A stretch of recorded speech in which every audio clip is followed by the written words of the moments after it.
में जो नए शादीशुदा जोड़े होते हैं ना, उनको मैं पहली एडवाइस तो यही देता हूँ कि फिल्मों की दुनिया से बाहर आ जाएं। फिल्मों और नॉवेल्स की दुनिया से बाहर आ जाएं। प्रैक्टिकल लाइफ बहुत अलग होती है और वो जो अफसानवी दुनिया होती है ना फिल्मों की, वो बहुत अलग होती है। जी। अफसानवी दुनिया जो फिल्मों में दिखाई जाती है, मोहब्बत वाली, इश्क वाली, वो बहुत रंगीन, खूबसूरत और हसीन होती है। प्रैक्टिकल लाइफ ऐसी नहीं होती है। अफसानों की दुनिया में तो लड़का आसमान से तारे तोड़ के लाके आपके कदमों में बिछा रहा होता है, जी। लेकिन हकीकत की दुनिया में तो उसको सुबह उठ करके नाश्ता लाना भी भारी पड़ता है। सही। तो ये भी बहुत मसला ये होता है ना नए कपल्स में, खासतौर पे आज के दौर में जो शादियां हो रही है ना, उसमें लड़की एक अलग शौहर का एक अलग तरह का ख्याल लेकर के जहन में आती है। वो जो उसने फिल्मों में देखा है, हीरो का किरदार जो या उसने शादी के नॉवेलों पहले में कुछ पढ़ा जो है। बातचीत हुई उसकी हाँ, या वजह शादी से पहले, वो शादी से पहले ना लड़की को पता होता है ना लड़के को पता होता है कि शादी के बाद वो क्या बनने वाला है। से सही है। तो वो जो ख्याल लेकर के आती है ना, जो एक्सपेक्टेशंस उसके होते हैं, जब वो शादी के बाद प्रैक्टिकल लाइफ में आती है ना, तो वो मैच नहीं हो पाता है और उसके लिए वो बहुत बड़ा सदमा बन जाता है। एक चीज़ तो ये, दूसरी चीज़ ये है कि ये समझना बहुत ज़रूरी है कि रिश्ता खुद से नहीं चलता, रिश्ते को चलाना पड़ता है, इसको संभालना पड़ता है। ये सिर्फ जज्बात से और इमोशन से नहीं चल सकता है, इसमें दिमाग लगाना पड़ता है, अक्ल का इस्तेमाल करना पड़ता है, समझदारी दिखानी पड़ती है। जी।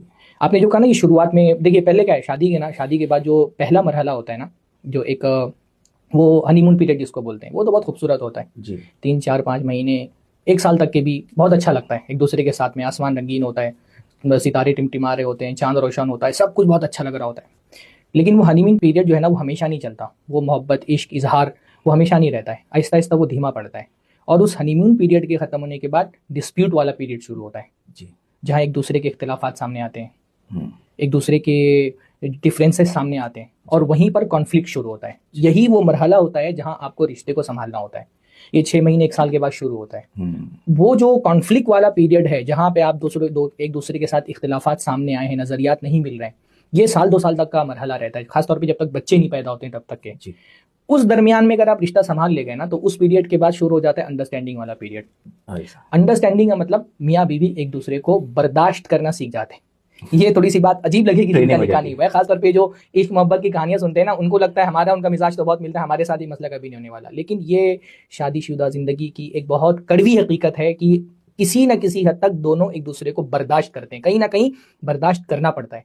और जिसके अंदर कुव्वत बर्दाश्त नहीं है, जिसके अंदर लचक नहीं है ना, वो टूट जाएगा। नबी ने फरमाया ना कि औरतें जो है वो टेढ़ी फिसली की तरह होती हैं, आप उनको ताकत लगाओगे तो वो टूट जाएंगी। सही है। तो बर्दाश्त सीखना पड़ता है, बगैर बर्दाश्त के रिश्ते नहीं चलते हैं। अपनी ईगो को मारना पड़ता है, अपने नजरियात को मारना पड़ता है, अपनी राय को दबाना पड़ता है।